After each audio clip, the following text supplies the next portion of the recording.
Em nome do Pai, do Filho e do Espírito Santo. Amém. Continuando, então, a leitura do Coroa da Santidade.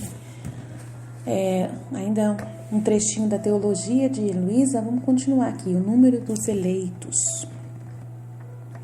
Nos tempos modernos, tornou-se tragicamente na moda fingir que a condenação é inexistente, ou é reservada apenas para a figura ocasional de Hitler.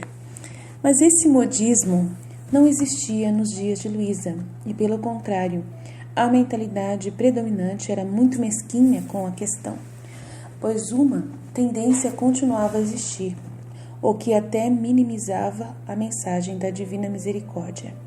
Daí a necessidade bem discernida pelo Papa São João Paulo II de exaltar Santa Faustina e seus escritos em um grau tão grande, como será discutido mais adiante neste livro.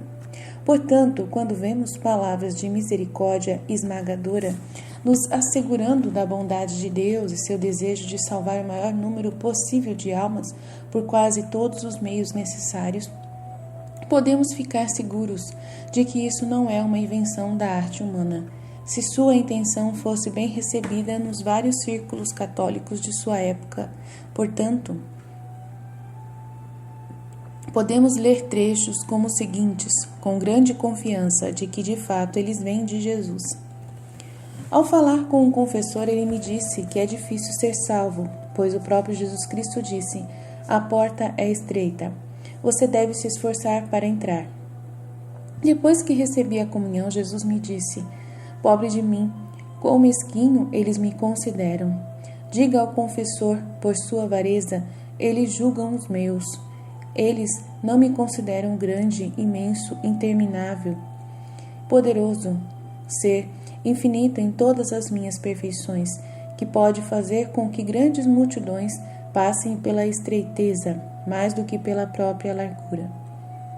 E enquanto ele dizia isso, eu parecia ver um caminho muito estreito que dava para uma pequena porta estreita, mas cheia de pessoas que estavam competindo entre elas para ver quem podia avançar mais e entrar. Jesus acrescentou: veja, minha filha, o que uma grande multidão está avançando, e eles competem para ver quem chega primeiro.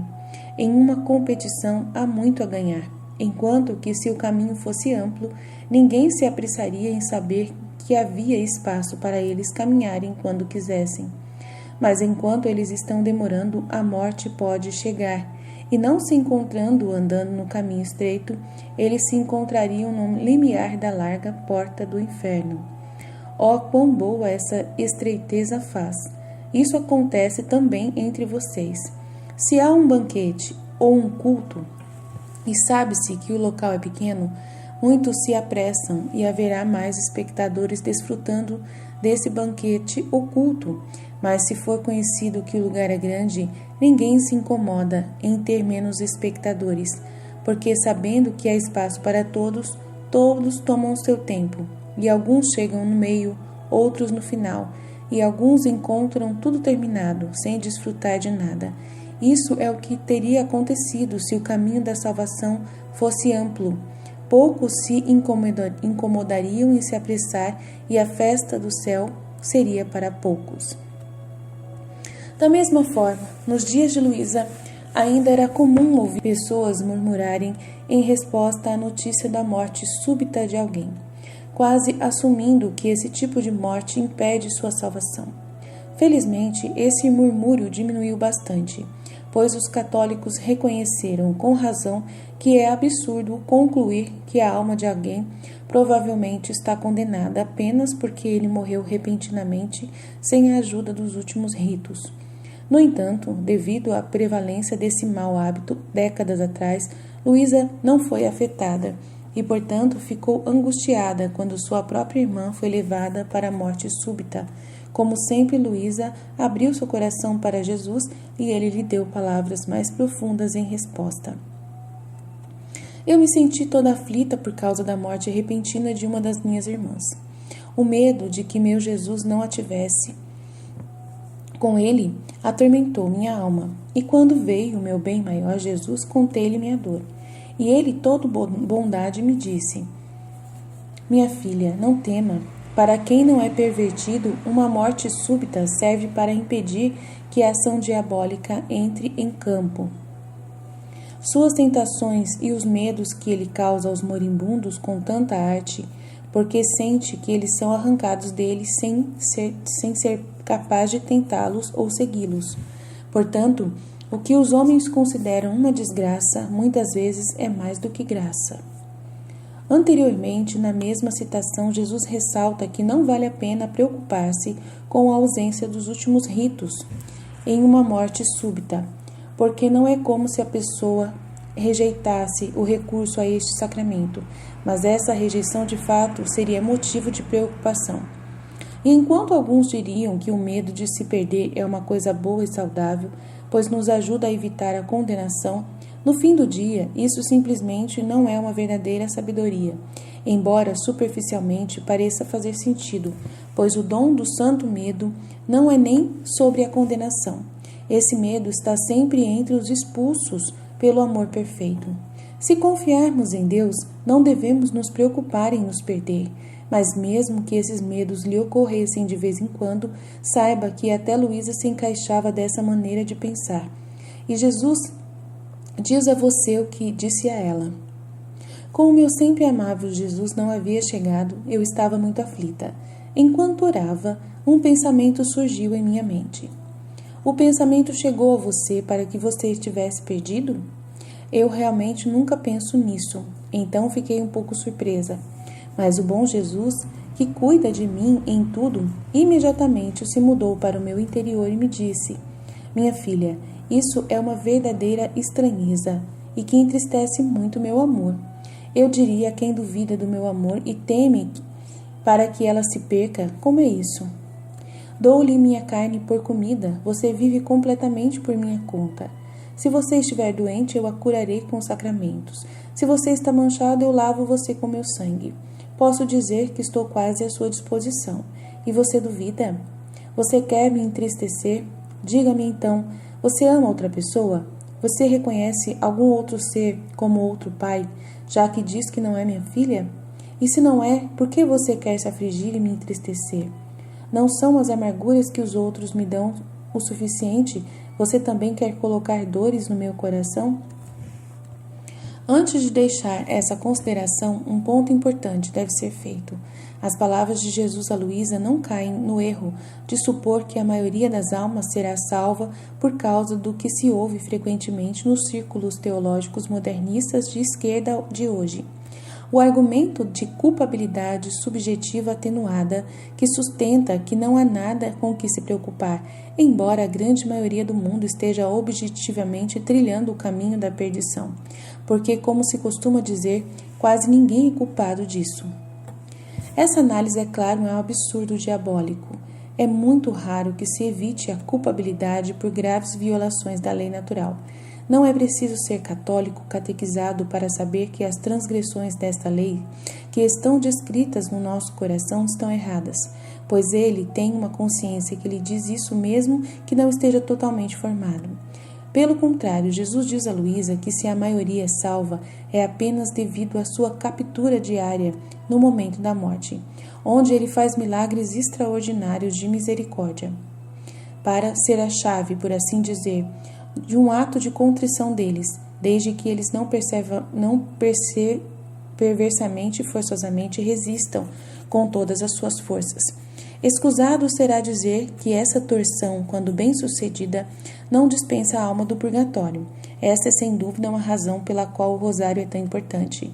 Em momentos tão tristes como os nossos, a salvação provavelmente é alcançada principalmente na hora da morte, e em cada Ave Maria intercedemos precisamente por essa intenção. Mas informamos essa captura diária podem ser encontradas na seção Sem Medo da Morte, na parte 2 deste livro. Ora, essa captura diária não nos dispensa de um pingo de zelo que deveríamos ter, a fim de que, como adverte a Sagrada Escritura, salvar almas arrancando-as do fogo, conforme Judas 1,23, isto é, o fogo do pecado, pois a realidade da captura diária não muda o estado lastimável das almas no pecado mortal antes daquele momento.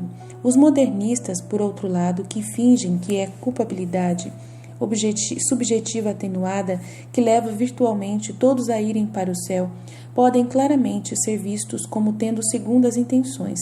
Esses motivos sombrios geralmente consistem no desejo de dar comunhão àqueles que não estão dispostos, de cooperar formalmente com homens maus, de fazer desnecessários compromissos com o mundo, de racionalizar sua própria falta de vontade, de realizar a obra espiritual de misericórdia, de advertir o pecador, etc. Por outro lado, nenhum indício desses motivos é encontrado nas revelações de Luísa. Agora devemos colocar um fim nesta sessão, pois poderia facilmente continuar, mas logo nos veríamos simplesmente lendo a íntegra das revelações de Luísa de Nosso Senhor nestas páginas. Portanto, concluo esta sessão com um simples apelo. Se você não ouvir a voz do pastor nesses escritos, então humildemente recomendo que você se esforce para desenvolver ainda mais seu senso de audição com uma leitura mais orante das Sagradas Escrituras. Sabedoria nas cartas de Luísa. Ao contrário da sessão anterior, em que vimos uma teologia e uma espiritualidade muito profundas para serem de origem humana, mesmo que concedamos as concessões mais generosas às habilidades naturais de Luísa, o que vemos em suas cartas, em surpresa, é bem diferente, pois suas cartas vêm de seus próprios pensamentos, embora seja óbvio neles que ela retira dos santos ensinamentos que Jesus lhe deu, enquanto a maioria do conteúdo em seus volumes vem diretamente do próprio Jesus. E o que essas cartas revelam sobre a autora é a posse de um tipo de sabedoria que só é mantida pelas almas santas. Não é a sabedoria de um teólogo que explica tudo em termos de doutrina e dogmas, nem a sabedoria de um estudioso que pode citar muitos detalhes das Escrituras e da vida dos santos para demonstrar todos os seus pontos. Tampouco é a sabedoria de um filósofo que fornece argumentos lógicos precisos para cada afirmação. Na verdade, é de fato a sabedoria de quem é católico sem piedade por décadas e décadas. A sabedoria de quem viveu e respirou o catolicismo da vida inteira e não escondeu nada do domínio da Santa Mãe Igreja, na medida em que o sensus fidei, o sentido da fé, tornou-se o próprio modo de seus próprios pensamentos, e ela sempre sabe exatamente como aconselhar proveitosamente as almas, não importa em que situação elas se encontrem. Além de todas as outras indicações claras da validade dessas revelações, as chances de alguém que manifesta esse tipo de sabedoria ser uma fraude de qualquer tipo são mínimas. Lembre-se da sessão anterior, em que discutimos as normas oficiais e sancionadas pela Igreja para discernir revelações particulares, que essas normas nos pedem para que procuremos um regime normal de uma vida de fé, após as aparições.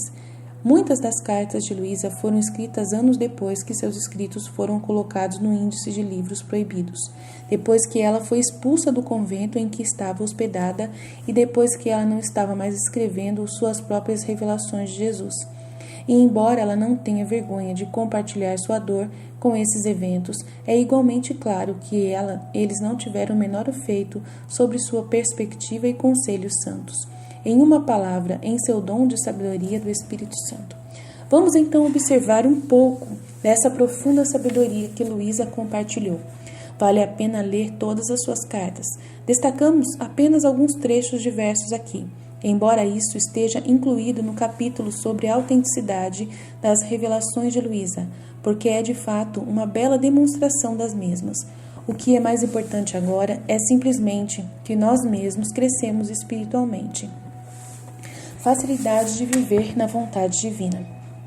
Embora Luísa soubesse que essa santidade de viver na vontade divina era e é a maior santidade de todos, a maior santidade possível, ela nunca hesitou em insistir que era para todas as pessoas, não apenas para religiosos, sacerdotes ou consagrados. Em carta à senhora Antonieta Savorani, uma viúva, ela escreveu: "Você vê, então como é fácil? Nem é preciso ser religioso para fazer isso.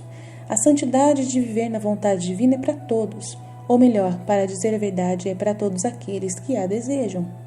Em outra carta, ela apontou que não são nossas ocupações que nos afastam dele, mas é a nossa vontade. Da mesma forma, na carta 4074, a senhora Caterina Valentino de San Giovanni Rotondo, Luísa escreveu: portanto, vamos estar atentos. Leva apenas uma decisão firme de querer viver na santa vontade. É Jesus quem quer. Ele nos cobrirá com o seu amor, nos esconderá dentro de sua luz e alcançará a extensão de compensar-nos em tudo o que somos incapazes de fazer. E na carta número 81, a Madre Cecília, ela escreveu: com as coisas mais pequenas, com ninharias, podemos formar as pedrinhas para dar ao Fiat divino. O material para construir nossa santidade. É para isso basta uma atenção, um pensamento, uma palavra não dita, um suspiro de desejo pela santa vontade. Em uma bela exposição do Pequeno Caminho de Teresa de Lisieux, Luísa escreveu na carta 120: mas ainda, já que o Senhor não ensina coisas difíceis, o que Ele quer é precisamente as coisas pequenas, porque são mais fáceis de fazer. E não podemos encontrar uma desculpa e dizer, eu não poderia fazê-lo.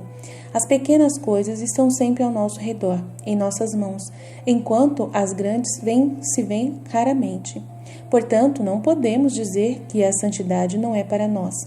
Até nossa própria natureza é formada com muitos pequenos atos. A respiração, os batimentos cardíacos, o movimento, no entanto, eles formam a nossa vida, e se não tivéssemos sequer um suspiro, nossa vida, poderíamos dizer, termina. Então, podemos dizer que se nossos pequenos atos não são animados pela vontade de Deus,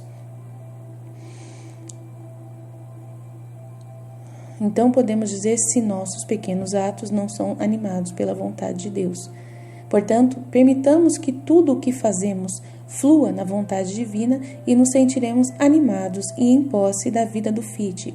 Quão felizes e santos seremos! Mesmo que Luísa tenha passado por tremendas dores e sacrifícios para tornar conhecida a vontade divina e viver nela, ela nunca exigiu ou esperava isso dos outros, mas desejou que as pessoas soubessem quão fácil era se apenas desejássemos. Não pense que é difícil obter esse grande bem, ao contrário, é muito fácil, contanto que você queira com uma firme decisão de viver na vontade divina, convertendo tudo o que você faz em vontade divina. Não desanime por causa das dificuldades e das circunstâncias da vida. São passos que nos fazem subir mais alto na vontade divina. Especialmente em circunstâncias dolorosas, o querido Jesus nos leva pela mão para nos elevar mais alto e alcançar belas conquistas, não humanas, mas divinas e de valor infinito. Quanto à fraqueza, misérias e afins, contanto que nossa vontade não esteja lá, não se preocupe, pois essa é a nossa ruína. Eles podem servir de apoio sobre os quais a vontade divina forma seu trono, a fim de nos dominar e reinar, ou servir como pedra britada e entulho serve a quem quer construir uma casa, ou como solo nas mãos de nosso fazendeiro celestial, que tira de nossas misérias sem nossa vontade as mais belas flores para estender seu reino. Tudo serve à sua glória e ao nosso bem nas mãos divinas do Fiat. Sobre sentimentos. Luísa sabia muito bem como as pessoas propensas devem se concentrar demais nos sentimentos, supondo que dentro deles seja encontrada a santidade. Mas os sentimentos não estão sob o nosso controle. Nossa, eu sempre falo isso para as pessoas, que sentimento não é pecado. Portanto, nossa santidade ou falta deles não consiste nos sentimentos. Na carta número 43, a um destinatário sem nome, ela escreveu: com que facilidade prestamos atenção ao que sentimos. Sentir não é nosso, não está em nosso poder, enquanto Jesus, porque Ele nos ama muito, nos deu nossa vontade em nosso poder, para que quando a colocássemos na bancada da vontade divina, pudesse se transformar em atos divinos. Portanto, nossa frieza, as lágrimas não derramam, nossas dores, as distrações involuntárias podem impedir o reino de Deus na terra. Nossa, eu vivo exatamente isso, eu não tenho medo de nada, não tenho medo de nenhuma distração na fé, na oração, não ligo pra nada mesmo. Eu aprendi isso, olha, sem ler esses livros, nunca li essas cartas da Luísa, é a primeira vez que eu tô lendo agora. Portanto, nessa frieza, nossa frieza, as lágrimas não derramam, né? Eu não choro, nossa, eu me sinto às vezes fria, sabe? Já, né? E eu não ligo para isso, porque Jesus já deixou tão claro. Eu já alcancei essa sabedoria, sabe? Portanto, nossa frieza, as lágrimas não derramam, nossas dores, as distrações involuntárias podem impedir o reino de Deus na terra. Serão tantas doces promessas nas mãos de Jesus que o obrigam a fazer o reino da vontade divina vir sobre a terra. Portanto, vamos ficar atentos, vamos viver como se não tivéssemos outra vida, nenhuma outra palavra, mas a vontade divina. Tanto que eu fico brava com meu filho, com meu marido, gente. Eu sou uma pessoa que tem um senso de justiça tão grande, tão grande. E é uma coisa da minha natureza, do meu temperamento. E Jesus fala para mim assim, filha, pode gritar de vez em quando, na divina vontade. Eu falei, mas como é isso, Jesus? Que eu vou gritar na divina vontade? Que eu vou ficar brava na divina vontade? Eu falei, filha, eu fiquei bravo. Eu quebrei tudo também lá no templo, na hora que precisava falar. Então, tem horas que os seus filhos, provocam, de uma forma que você tem que colocar, mandar os demônios embora. Mandar os demônios embora. Então, o seu marido também, e é tudo na divina vontade. Você está fazendo com que volte a paz, Você trabalha para que volte a paz na sua alma e para que volte a paz na casa, no ambiente, e dá certo, você vê que dá certo. Toda vez que você chama a atenção do seu esposo, ele melhora. Toda vez que você chama a atenção dos seus filhos, eles melhoram. Então, sempre é na divina vontade. E eu não fico me sentindo culpada. Claro que eu vou confessar, eu falo pro padre, e eu falo, na hora que o pessoal pisa na bola lá em casa, eu sei que eles estão fazendo coisa errada, eu sei que ele está sendo errado, eu tenho um senso de justiça, e na maioria das vezes, assim, a imitação de Jesus que eles falam lá, que você tem que ser calma, que Nossa Senhora era calma e tudo mais, Mas assim, Jesus deixa eu muito tranquila referente aos sentimentos. Jesus me deixa muito tranquila. Mas eu confesso mesmo assim. Porque eu não gosto. Quando eu olho pra mim, vendo eu nervosa, eu acho que eu fui cair na conversa do demônio.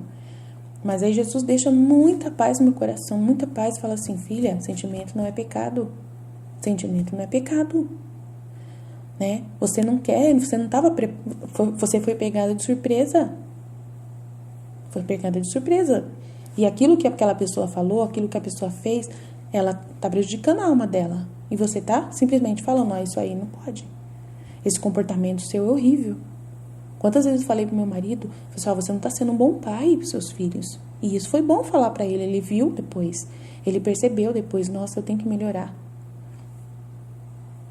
Mas às vezes eu precisei dar uns gritos, porque a pessoa não ouve. Aí, claro, que você pode falar pra mim, não é melhor ficar em silêncio? Não é melhor ser o silêncio de Maria, esperar em Deus? Sim, talvez sim. Talvez não sei. Só sei que tá dando resultado. Então eu falo pra Deus, Senhor, eu vou ficar em paz, porque o Senhor tá falando que o sentimento não é pecado. A Luísa confirmou aqui também. Então eu não vou ficar desesperado por causa disso, não. Vou continuar me levando a minha vida. Vamos lá. Da quarta 13 ao Padre Bernardo dos Santos Corações de Assis, lemos, aqui estão os meios para não pecar mais, estar unido com Jesus, ame-o e sempre faça a sua vontade. Não pense no passado, isso prejudica muito. Antes, ainda hoje, comece sua vida com Jesus e você descobrirá por si mesmo como tudo muda para você. Você se sentirá como outro homem, nascido de novo e em tudo o que é santo. Eu também não ligo pro passado, não. Na carta 84, uma mulher sem nome, Luiz escreveu, portanto, eu recomendo, em qualquer estado que você sinta, esteja sempre tranquila. Não pense em frio ou calor. A vontade divina é mais que tudo, mais que oração, mais que lembrança, mais que fervor, mais que milagres, mais que tudo. É isso mesmo, também sei. Na carta número 120, talvez para Federico Abrecht, ela aconselhou, sentir prazeres, imperfeições, fraquezas não é mal. Querê-los é feio. Querer esses prazeres é feio. Porque o Senhor não se importa com o que sentimos, mas com o que queremos. Nossa, isso é mesmo. É isso que Jesus mostra pra mim toda vez que eu tô dando meus gritos. Ele tá vendo que no fundo do meu coração eu quero paz, eu quero o melhor pra minha família. Nossa, tá vendo? A vida da divina vontade. Uau, uau, uau, uau, uau. E olha que a rua inteira ouve meus gritos, gente. Às vezes, quando eu tô brava. sobre o sofrimento. Claro que eu não quero gritar. Claro que eu quero aprender a ser calma, tranquila, como Jesus é. É claro que eu quero. E eu peço todo dia para Jesus. E eu tô mudando muito. Já melhorei demais. Eu era uma pessoa que eu gritava por qualquer coisa. Agora eu só quando acontece mesmo uma situação assim que me tira do sério, assim, igual tipo de Jesus lá no momento do templo lá. É só quando uma coisa explode mesmo, assim. Demora muito agora. Não é tão simples mais como era antes. Então ele está trabalhando em mim e eu confio nele. Vou confiando nele. Luísa teve, sobre o sofrimento, Luísa teve presente especial por encorajar os outros em seus sofrimentos. Da carta número 18, a senhora Constanza Bendetta Pettinelli de Siena, ela escreveu: portanto, coragem, coragem. Todas as outras coisas são deixadas enquanto os sofrimentos são trazidos para o céu e formam o nosso mais belo trono e a glória sem fim. Agora repito meu refrão: continue promovendo a vontade divina. Espero muito de você, assim como Jesus e a Mãe Celestial. Ó, que legal. E na carta 15, a senhora Coparo La Escola. Juntamente com Jesus, as dores mudam de aparência. As misérias desaparecem. E de dores, misérias e fraquezas surgem as mais belas conquistas, riquezas celestes e a força de Deus, e os próprios anjos e santos invejam a nossa sorte. Na carta 30, a um superior religioso sem nome, Luísa escreveu: mortificações, adversidades, cruzes, vêm até nós veladas, tá? Sobre um véu, e não nos permite ver o que elas contêm. Mas a paz remove o véu e nos permite reconhecer o dedo de Deus em nossos sofrimentos. Nossa, eu falei isso ontem para uma pessoa. Luísa não sabia nada sobre o vício de respeito pelas pessoas e ficou mais do que feliz em corresponder-se a qualquer pessoa com quem pudesse encontrar tempo para escrever. Nossa, ela é igual eu. Se um bispo ou um homem confinado à prisão, para alguém que se encontrou na última circunstância, um senhor Vicenzo Messina, ela escreveu na carta número 35. Nunca negligencie o rosário da Mãe Celestial, e se puder, seja um missionário na prisão, dando a conhecer que a Rainha do Céu quer visitar todos os prisioneiros para dar-lhes o presente da vontade divina. Nossa, que lindo! Mesmo em meio aos maiores sofrimentos, que para a maioria das pessoas correspondem à perda de um ente querido, Luísa era firme em insistir na paz e na confiança. Eu também fico em cima disso aí. Para um destinatário não identificado, Luísa escreveu uma carta no dia 14 de agosto de 1934, contendo os seguintes conselhos. Da mesma forma, devo lhe dizer que não é bom para você se amargurar tanto com a perda do seu amado filho. Ele certamente está mais feliz agora do que quando estava com você. Eu também falo isso para as pessoas. E se você realmente o amava, em vez de chorar, se alegraria com a felicidade dele. Nossa, eu falei isso tanto com uma menina minha. Nossa, sobre a mãe dela, que ela não aceita de jeito nenhum. O pai dela não aceita de jeito nenhum. Tem uma que é o pai, tem outra que é a mãe. No luto, você não ama seu filho, mas a si mesmo. É verdade. Além disso, estamos apenas a um passo de nossos queridos que partiram. Quanto menos esperamos, nos encontraremos com eles. Portanto, recomendo-lhe a paz, coragem, verdadeira resignação. E você verá o que o Senhor fará de você. Nossa, perfeito. Meu Deus, obrigado. Parece que a Luísa mora dentro de mim. Como que pode um negócio desse, meu pai? O conselho de Luísa está...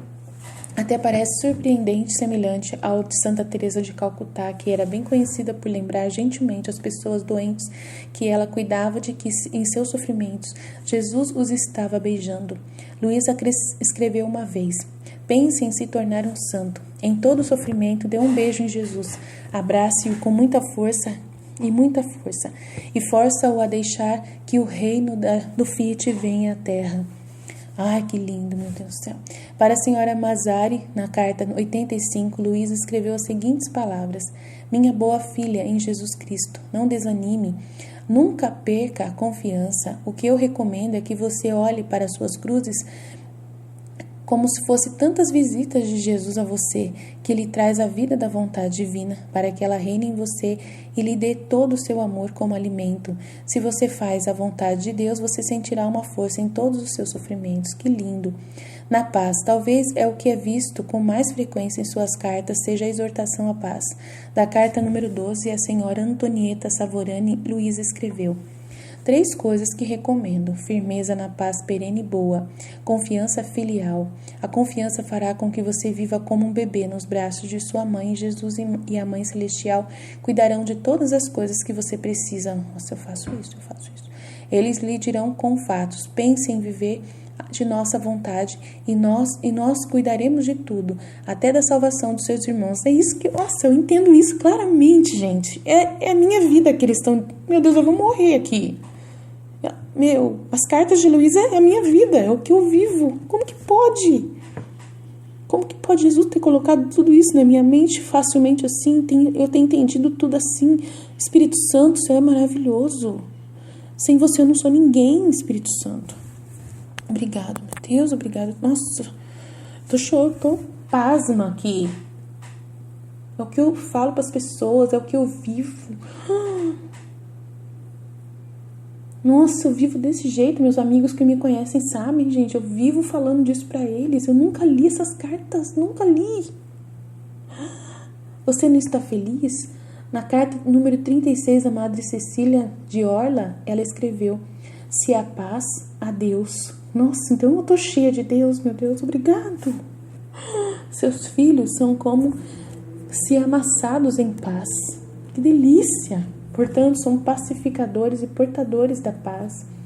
Suas palavras, suas maneiras nunca são barulhentas ou agudas. Eu às vezes dou uns gritos, como eu disse, né? Mas para trazer a paz. Mas embalsamadas com o bálsamo da paz, de modo a adoçar os corações mais amargurados. Aqui, gente, eu vou falar uma coisa pra vocês. Quando eu dou uns gritos aqui em casa, a paz volta rapidinho. Sabe? Todo mundo acalma. Todo mundo acalma com as palavras que eu falo. Porque quando eu dou uns gritos aqui, é para poder trazer a verdade. Eu falo a verdade, ó. Não pode agir desse jeito. Filho, não pode fazer assim com seu irmão. Jesus está vendo o que você está fazendo. Tal. Tem várias coisas que eu falo, tudo baseado na sabedoria divina mesmo. Né? Meu marido tá brigando, gritando com meu filho. E eu falo assim, você tem que ter paciência.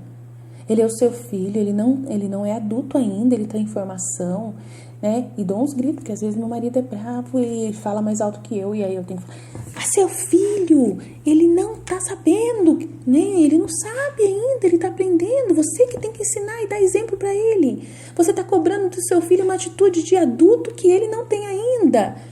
Sabe? Às vezes eu dou uns gritos, mas pra trazer a paz, depois meu marido acalma, às vezes eu falo umas coisas fortes, às vezes eu falo, para de ser idiota, para de ser...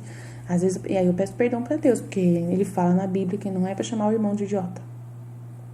Aí eu falo pro Senhor, misericórdia, tem misericórdia de mim, vou, confesso, tudo mais. Mas é que assim, é o sentimento, sabe? O sentimento na hora que a pessoa parece que não tá enxergando e você quer fazer a pessoa enxergar. Claro, daí você me fala, não, isso é ansiedade, isso aí não é de Deus, tal.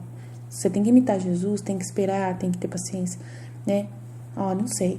Só sei que quando eu faço isso, a paz volta. E meu marido repensa no que eu falei. E as coisas melhoram bastante. Impressionante como melhora aqui em casa. Então eu fico observando os frutos. Eu fico observando essa paz que começa a reinar na minha família. Fico observando os frutos daquilo que eu falei. E eu peço desculpa quando eu exagero. Quando eu exagero, eu falo alguma coisa que foi assim... forte demais, eu xinguei alguém, xinguei meu esposo, né? Quando eu falo uma coisa, eu peço desculpa depois, quando eu vejo que eu magoei. Então, é isso que eu penso que é a vontade divina, é você ter consciência plena da vontade de Deus. E pedir desculpa, às vezes, é a vontade de Deus. E você manter-se fazendo isso, sabe? Pedir perdão 1000 vezes se for preciso pro seu irmão, né? Porque é a vida humana, gente. A gente tá na Terra, a gente tem que saber viver. Tá? Não é, a santidade não é pra gente ser pessoas mortas. A santidade é a gente ser muito vivo, reconhecer muito o nosso livre-arbítrio, reconhecer muito o nosso temperamento, né? Então, assim, claro que a gente fica ouvindo o Padre Paulo Ricardo falando que tem que ser muito... Ele mesmo fala que vai pro purgatório por causa dessas coisas também, né? E eu não ligo de ir pro purgatório por causa dessas coisas, não ligo. Mas eu acredito na vida, na santidade, na divina vontade, né? E acredito que essa liberdade que Deus dá de você confiar nele, Confiar plenamente que mesmo nas suas limitações e fragilidades, Ele compensa tudo. Ele vem compensar as fragilidades, os medos que nós sentimos, né? Dessas coisas, dessas imperfeições. É imperfeições. Deus nos fez assim. Deus nos fez imperfeitos. Ele não nos fez espírito. O espírito é perfeito, mas Ele nos fez, a nossa carne, imperfeitos. E se Ele nos fez assim, com temperamentos, com diferenças entre nós, se Ele nos deu uma boca para poder, às vezes, falar, comunicar, é o verbo, é a palavra que vai sair, que vai transformar a situação. É isso que eu creio. Então, não estou colocando a minha opinião aqui, porque veio me trazer essa luta interior que eu vivo constante comigo mesma, né? Se há paz a Deus, seus filhos são como amassados em paz. Portanto, são pacificadores e portadores da paz. Suas palavras, suas maneiras nunca são barulhentas ou agudas. Então, eu preciso aprender isso. Mas embalsamadas com o bálsamo da paz, de modo a adoçar os corações mais amargurados, tanto que aqueles que estão inquietos se sentem humilhados e confusos diante de uma alma pacífica. Só se for, né, a alma que procura fazer a paz apesar da guerra, né? Porque às vezes, para trazer a paz, precisa ter a guerra, você sabe disso. Quando a vontade divina quer reinar na alma, primeiro envia suas mensagens de paz. Muitas vezes trata-se de fechar os olhos para pequenas bagatelas, ninharias e manchas, para não perder a paz e o tempo. Dessa maneira, o Fiat divino faz seus próprios caminhos em nossas almas, formando o seu trono. Então, o importante é a paz. O importante é a paz. Como fazer para ser pacificador na sua casa? Eu sou uma pessoa que eu sempre fui assim, mediadora, sabe? Sempre fui aquela que puxou, vamos conversar, vamos resolver isso aqui agora. Vamos, não é assim que funcionam as coisas. Para de ser assim, para de ser bobo, para de ser tolo. Jesus chamava ela de tola, ô tola, você é tola. Às vezes eu falo, Jesus mesmo falava com ela, você é muito tola. Eu também falo com meu marido, você é muito burro. Tolo, tá agindo tolamente, de uma forma tola. Então, assim, você vê, se Jesus, que é Jesus, fazia isso, por que eu não vou fazer? É a imitação de Jesus. Na carta número 56 a uma jovem, Luísa escreveu: a tempestade é sempre um prelúdio para o céu limpo. Tá vendo a tempestade? Ó, a guerra, a tempestade é sempre um prelúdio para o céu limpo. Portanto, não desanime. Espere com incansável paciência na hora de Deus, pela hora de Deus. Então, às vezes, eu sou meio inquieta, ansiosa, e não espero a hora de Deus. Não sei, pode ser. Quando isso acontecer, seu domínio colocará tudo em prática, e talvez seus próprios inimigos se tornem seus amigos. Tô aprendendo. Com certeza ficar em silêncio é muito melhor do que gritar. Com certeza. Porque às vezes o silêncio fala mais do que os gritos. Mas eu tô crescendo, eu tô aprendendo. Tô aprendendo. Tá dando fruto. Sou um temperamento difícil, colérico? Sou. Não, mas eu fico em paz. Jesus, eu confio em vós. Ponto final. E vou pedir pro Senhor me cuidar e me fazer ser pacífica sempre, de todas as formas possíveis, mesmo através da tempestade, mesmo através, né, de ter que chamar atenção, de ter que... o Senhor sabe de todas as coisas. Eu quero ser essa pessoa calma como Maria era. Quero muito ser como Maria, me ajuda. Eu estou estudando aqui a mística de Deus para poder imitar Maria. E a senhora vai me ajudar, é ela que tem que me ajudar, né? Então a gente vai conseguir chegar lá. Gente, não é por causa disso que a gente vai ficar pensando, eu não sou capaz de viver a divina vontade. Vocês estão vendo aqui, não é difícil viver na divina vontade. Depende da paz do coração, voltar à paz do coração. Acreditar todos os dias, desejar todos os dias, permanecer firme, né? Em uma fascinante visão mesmo dessa carta, Luísa a aconselha que ao recusar permitir que a paz reine em nossos corações, nós deixamos o diabo rir, porque se você não for firme e sempre o mesmo, o inimigo lhe dirá: você queria fazer o bem aos outros e não conseguiu fazê-lo a si mesmo. Aqui Luísa identifica uma praga comum, porém sutil na vida espiritual: deixar de amar a nós mesmos, no sentido apropriado do termo, pôr em uma ironia trágica, supondo que nossa preocupação com os outros deve nos deixar sem paz enquanto os outros estão em perigo. Isso é comumente observado em pais preocupados com seus filhos perdidos. E de fato, todos esses pais deveriam ser como Santa Mônica, orando continuamente pela conversão dos seus filhos. Mas o atraso de Deus em responder totalmente a essas orações nunca deve permitir que esses pais percam a paz. Muito bom esse conselho. Para uma mulher religiosa sem nome, Luísa escreveu na carta 59: Filha, Jesus te ama e te quer bem e santa.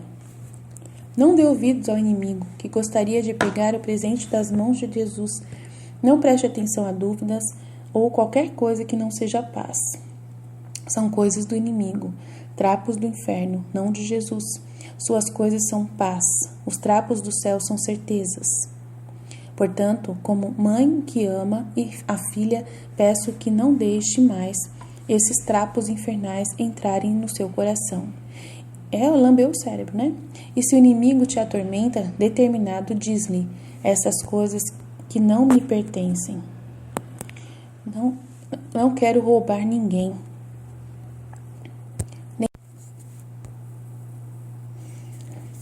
Essas coisas que não me pertencem, não quero roubar ninguém, nem mesmo do inferno. E então repito para você meu refrão habitual, firmeza inabalável no bem. Interesse-se em nada além de Jesus e no que diz respeito ao seu escritório. Desta maneira, você... ele não terminou a carta. Para uma mulher religiosa sem nome, Luísa escreveu, na carta 59, Filha, Jesus te ama e te quer bem santa. Não dê ouvidos ao inimigo que gostaria de pegar o presente das mãos de Jesus. Não preste atenção a dúvidas ou qualquer coisa que não seja paz. São coisas do inimigo, trapos do inferno, não de Jesus. Suas coisas são paz. Os trapos do céu são certezas. Portanto, como mãe que ama a filha, peço que não deixe mais esses trapos infernais entrarem no seu coração. E se o inimigo te atormenta, determinado, diz-lhe, essas coisas não me pertencem. Fala você que tem que dizer, essas coisas não me pertencem. Não quero roubar ninguém, nem mesmo do inferno.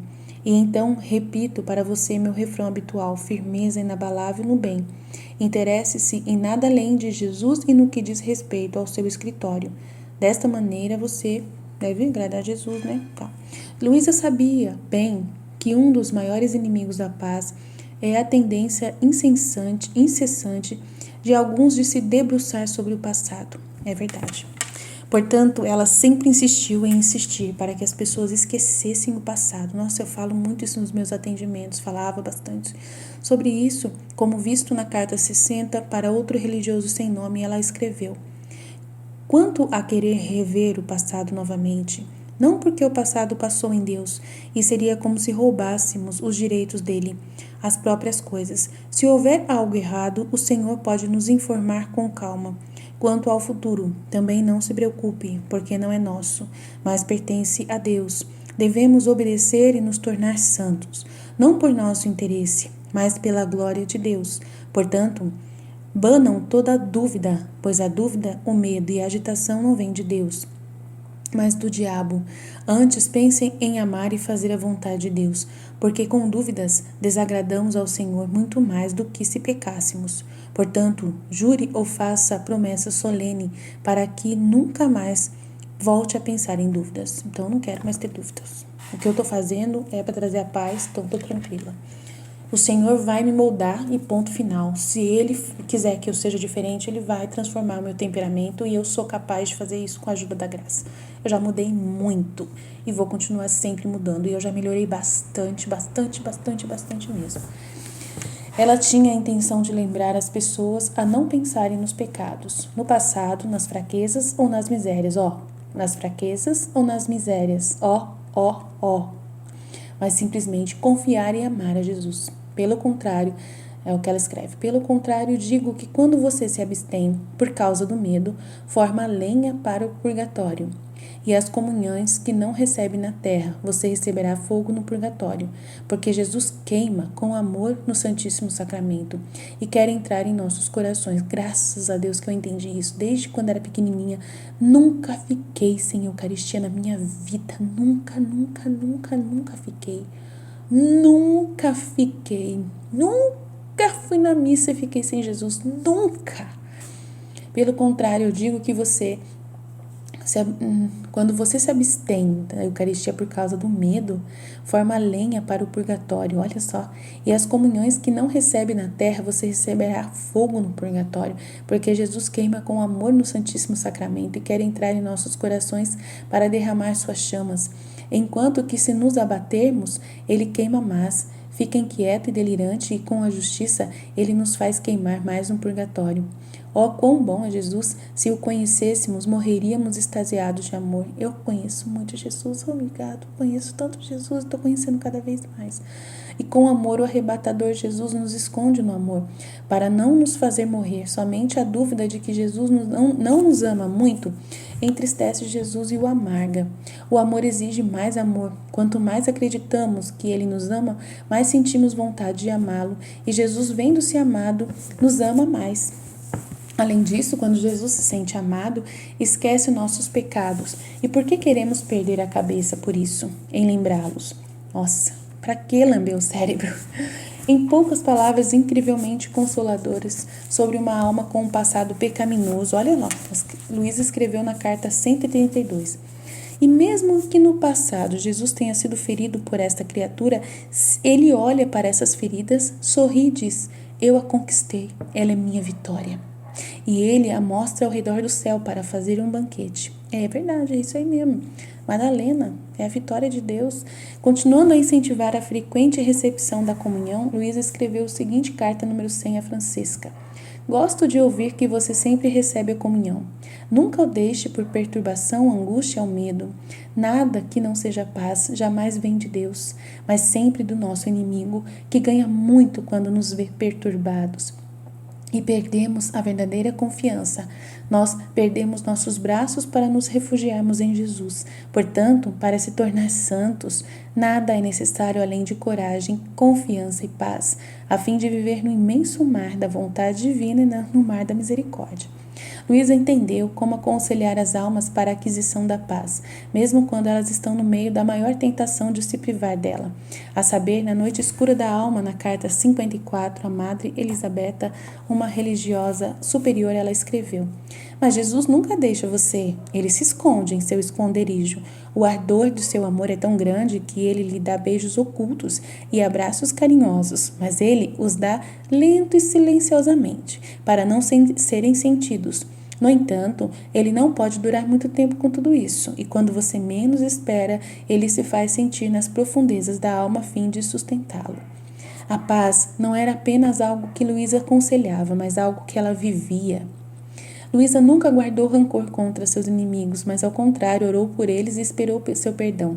Ela certamente não teve medo de declarar sem rodeios as más consequências de suas ações, pois Luísa não usava óculos cor-de-rosa ou sucumbia ao erro do poder do pensamento positivo, mas acima de tudo amava seus inimigos de maneira cristã, na moda cristã. Por exemplo, na carta 99 a Federico Abrecht, ela escreveu: querido, no Senhor, nada de novo aconteceu aqui, tanto quanto que você diz sobre Roma. Pelo contrário, houve uma terrível tempestade contra os livros e contra mim. No entanto, acho que foi causado por alguns padres e religiosos de Corato. Que o Senhor abençoe e perdoe tudo. Deve ser a fúria diabólica, pois ao ouvir apenas o nome da vontade de Deus, ele é consumido e fica furioso. Então vamos orar. Ao ler isso, devemos lembrar o que Luísa sofreu por causa da condenação de seus escritos. Sofreu especialmente porque sabia que elas eram verdadeiras, embora se submetesse inteiramente e sem hesitar à condenação.